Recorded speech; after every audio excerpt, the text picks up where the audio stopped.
नमस्कार। सबसे पहले पांगी घाटी की समस्त जनता को मेरा सादर प्रणाम।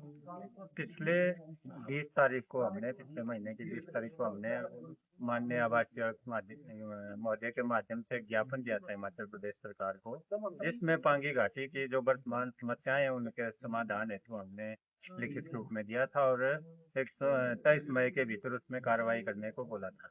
जैसे पांगी घाटी में पिछले 2 महीने से बिजली गुल है, सब लोग अंधेरे में है और नेटवर्क का बुरा हाल है, सड़कों का बुरा हाल है।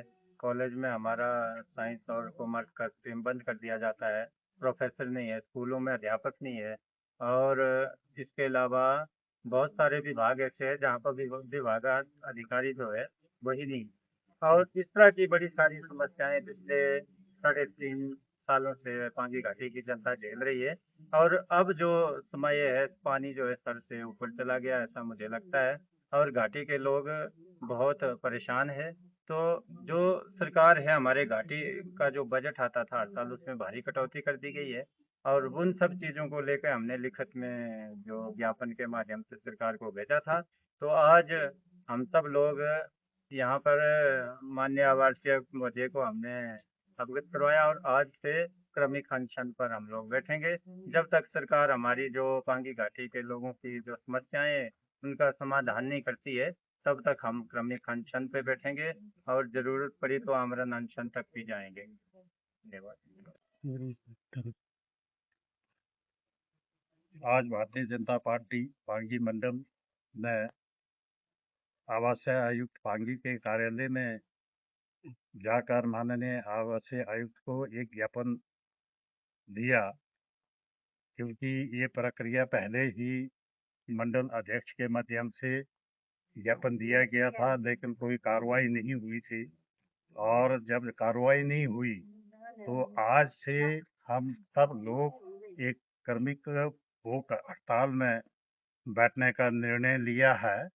हमारी पांगी के हित की बहुत सारी मांगे हैं, जैसे सोलर प्रोजेक्ट, जिससे हमें कुछ दिन बिजली मिली। अब ठेकेदार की लापरवाही समझो या सरकार की नाकामियां समझो, वो प्रोजेक्ट बंद कर दिया हुआ है।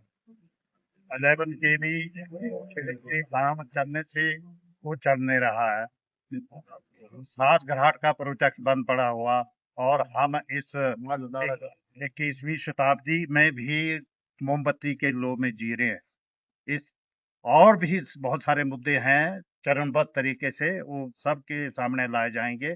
और साच पास सड़क, जबकि धन की व्यवस्था बाईपास एक सड़क बनाने का निर्माण करने के लिए माननीय मंत्री जगत सिंह नेगी जी ने जिसका शिलान्यास किया, धन की व्यवस्था भी हो गई, लोक निर्माण विभाग सोया हुआ है, आज तक वहां पर टेंडर प्रक्रिया शुरू नहीं की है, जिससे हर साल पांगी का एक तो यहाँ पैसा नहीं है और 30-40 लाख रुपए पर निकालने में लगते हैं और 2 महीने पहले बंद हो जाता और 2 महीने लेट खुलता है। जिस एसकेएनसीयू के बाईपास बन जाने से इससे हमें छुटकारा मिलेगा।